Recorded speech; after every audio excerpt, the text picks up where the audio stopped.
kabar hari ini? Pasti adik-adik sehat selalu ya. Adik-adik, kita akan mulai ibadah kita. Adik-adik berdiri, kita akan mengangkat pujian tok tok tok sambil pakai gerakan ya. Ikutin kakaknya.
Kita akan berdoa, semuanya lipat tangan, tutup mata, tundukkan kepala, ikutin kakak ya. Tuhan Yesus, pada hari ini kami beribadah Tuhan. Tolonglah kami, dan juga berkati ibadah kami dari awal, pertengahan hingga akhirnya.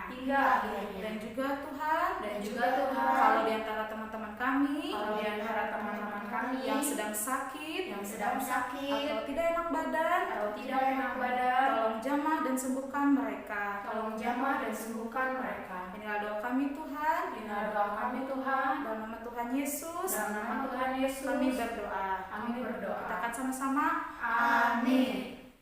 Adik-adik, kita akan mengumpulkan persembahan ya, semuanya ditaruh persembahannya, dan taruh persembahannya di tangan kanan, jangan digulung-gulung ya. Kita akan mengangkat pujian, kasihnya seperti sungai sambil berdiri dan ikutin gerakan ya.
Semuanya lipat tangan, tutup mata, tundukkan kepala. Kita berdoa, ikutin kakak ya. Tuhan Yesus, pada saat ini kami telah mengumpulkan persembahan.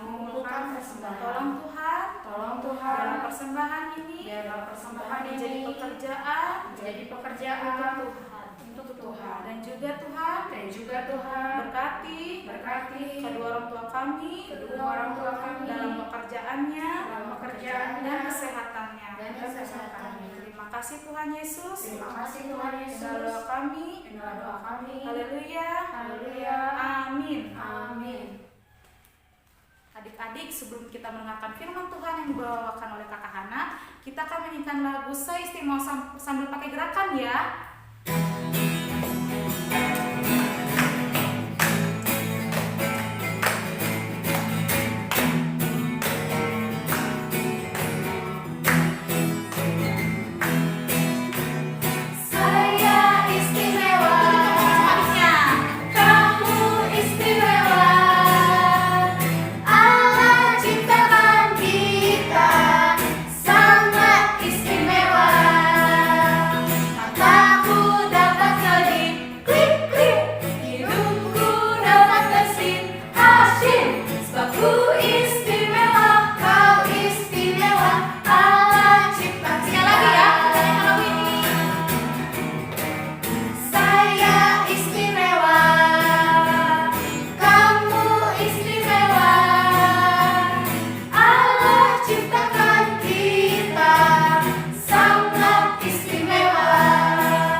Sebelum itu, yuk kita berdoa dulu. Buka tangan, tutup matanya. Mari kita berdoa, ikutin kakak. Tuhan Yesus, pada pagi hari ini, kami akan mendengarkan firman-Mu. Berikanlah pada kami pengertian untuk mengerti akan firman yang akan disampaikan. Terima kasih Tuhan Yesus. Hanya di dalam namamu kami sudah berdoa. Sama-sama kita katakan amin. Nah, adik-adik dipersilakan nonton.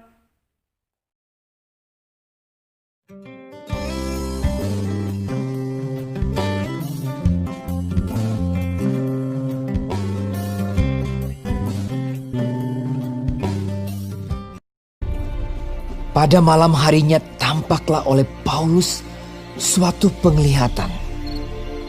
Ada seorang Makedonia berdiri di situ dan berseru kepadanya, katanya, "Menyeberanglah kemari dan tolonglah kami."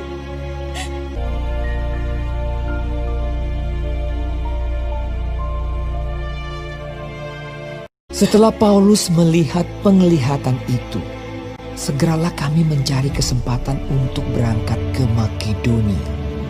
Kami ke Filipi, kota pertama di bagian Makedonia ini. Di kota itu kami tinggal beberapa hari. Kami keluar pintu gerbang kota. Kami menyusur tepi sungai dan menemukan tempat sembahyang Yahudi. Kami bertemu dengan seorang hamba perempuan. Ia mengikuti Paulus dan kami dari belakang sambil berseru. Katanya, "Orang-orang ini adalah hamba Allah yang Maha Tinggi. Mereka memberitakan kepadamu jalan kepada keselamatan." hal itu dilakukannya beberapa hari lamanya. Tetapi ketika Paulus tidak tahan lagi akan gangguan itu, ia berpaling dan berkata kepada roh itu, "Demi nama Yesus Kristus, aku menyuruh engkau keluar dari perempuan ini." Seketika itu juga keluarlah roh itu, yang mempunyai roh tenung. Dengan tenungan-tenungannya, tuan-tuannya memperoleh penghasilan besar. Ketika tuan-tuan perempuan itu melihat bahwa harapan mereka akan mendapat penghasilan lenyap, mereka menangkap Paulus dan Silas, lalu menyeret mereka ke pasar untuk menghadap penguasa. Setelah mereka membawa keduanya menghadap pembesar-pembesar kota itu, berkatalah mereka. Katanya, "Orang-orang ini mengacau kota kita ini karena mereka orang Yahudi." Setelah mereka berkali-kali didera, mereka dilemparkan ke dalam penjara. Kepala penjara diperintahkan untuk menjaga mereka dengan sungguh-sungguh. Kepala penjara memasukkan mereka ke ruang penjara yang paling tengah dan membelenggu kaki mereka dalam pasungan yang kuat. Tetapi kira-kira tengah malam Paulus dan Silas berdoa dan menyanyikan pujian-pujian kepada Allah, dan orang-orang hukuman lain mendengarkan mereka. Akan tetapi terjadilah gempa bumi yang hebat, sehingga sendi-sendi penjara itu goyah. Dan seketika itu juga terbukalah semua pintu dan terlepaslah belenggu mereka semua. Ketika kepala penjara itu terjaga dari tidurnya dan melihat pintu-pintu penjara terbuka, ia menghunus pedangnya hendak membunuh diri karena ia menyangka bahwa orang-orang hukuman itu telah melarikan diri. Tetapi Paulus berseru dengan suara nyaring, Jangan celakakan dirimu, sebab kami semuanya masih ada di sini. Kepala penjara itu menyuruh membawa sulung, lalu berlari masuk dan dengan gemetar ia mengantar mereka keluar sambil berkata, "Tuan-tuan, apakah yang harus aku perbuat supaya aku selamat?" Jawab mereka, "Percayalah kepada Tuhan Yesus Kristus dan engkau akan selamat, engkau dan seisi rumahmu." Kepala penjara itu membawa mereka dan membasuh bilur-bilur mereka. Lalu ia membawa mereka ke rumahnya dan menghidangkan makanan kepada mereka. Lalu mereka memberitakan firman Tuhan kepadanya dan kepada semua orang yang ada di rumahnya. Dan ia sangat bergembira bahwa ia dan seisi rumahnya telah menjadi percaya kepada Allah. Seketika itu juga ia dan keluarganya memberi diri dibaptis. Pembesar-pembesar kota telah menyuruh melepaskan kamu. Jadi keluarlah kamu sekarang dan pergilah dengan selamat. Lalu mereka meninggalkan penjara itu. Berangkatlah kedua rasul itu.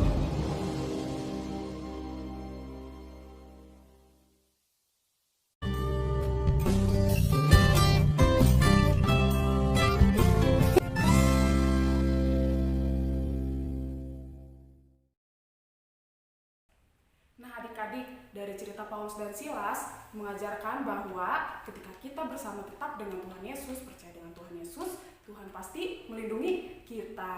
Nah, seperti Paulus dan Silas tadi, ketika di penjara, apa yang Paulus dan Silas lakukan? Apakah mereka diam saja? Tidak, adik-adik, mereka tetap memuji Tuhan, tetap berdoa kepada Tuhan. Dan apakah Tuhan diam saja? Tentu tidak, adik-adik. Tuhan membebaskan Paulus dan Silas dari penjara. Nah, sama seperti kita, adik-adik, kita kalau misalkan mau mendapat perlindungan, itu bisa berdoa kepada Tuhan, adik-adik. Nah, jangan hanya berdoa untuk sebelum makan, mau tidur. Kita juga kalau misalkan mau merasa takut, mau mengingini sesuatu, kita bisa berdoa kepada Tuhan. Nah, jangan hanya berdoa saja, adik-adik. Tuhan juga mengajarkan kita untuk memuji Tuhan. Nah, contohnya seperti apa? Seperti tadi kita ibadah, kita menyanyikan lagu untuk Tuhan dan jangan mengeluh. Nah, ketika disuruh bangkit berdiri langsung nggak mau. Nah, itu tidak boleh, adik-adik, karena kita menyanyikan lagu ini untuk Tuhan. Nah, kalau misalkan kita menyanyikan lagu untuk Tuhan, mendengarkan firman Tuhan dan baca Alkitab dan tidak lupa untuk berdoa, Tuhan pasti melindungi kita. Kakak nggak pernah bosan ya mengingatkan adik-adik kalau misalkan kita mengikuti Tuhan, itu banyak hal yang bakal kita dapat. Salah satunya seperti Paulus dan Silas mendapat perlindungan. Nah, kakak mau ulang lagi nih, gimana sih cara kita mengikuti Tuhan? Yang pertama adalah baca Alkitab. Kak, aku nggak ngerti nih isi Alkitab gimana. Nah, adik-adik sering buka YouTube kan, adik-adik bisa mendengar firman Tuhan di YouTube. Nah, yang kedua adalah yang paling penting adalah mengikuti firman Tuhan. Kalau firman Tuhan mengatakan jangan berbohong, kita tidak boleh berbohong. Jangan sombong, kita tidak boleh sombong. Nah, yang ketiga adalah jangan lupa untuk berdoa. Nah, adik-adik bukan berdoa buat sebelum makan aja ya. Kita berdoa juga buat untuk Tuhan. Kita berdoa itu kepada Tuhan. Kita juga harus mempunyai sikap yang lebih baik ya. Dan yang keempat, ingat apa? Memuji Tuhan. Nanti kedepannya adik-adik tidak boleh bersungut-sungut lagi ya. Kalau misalkan adik-adik masih bersungut-sungut untuk memuji Tuhan, itu tidak boleh lagi ya. Nah, maka dari itu kita bisa mendapatkan perlindungan. Nah, sekian cerita dari kakak adik-adik. Mari kita menutup ibadah kita dengan berdoa. Lipat tangannya, tutup matanya. Mari kita berdoa, ikutin kakak. Tuhan Yesus, pada saat ini kami telah mendengarkan firman-Mu.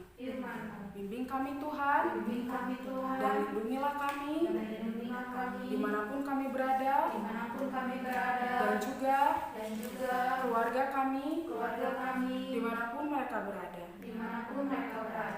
Kami juga mau berdoa untuk dunia ini yang masih diserang oleh wabah virus. Kiranya Engkau pulihkanlah dunia ini. Terima kasih Tuhan Yesus. Hanya di dalam nama-Mu kami sudah berdoa. Sama-sama kita katakan amin. Nah, adik-adik, sampai jumpa minggu depan. Tuhan Yesus memberkati.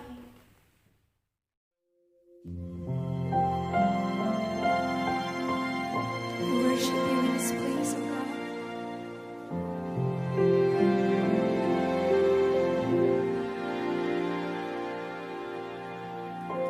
Penuhi hatiku dengan hadir-Mu.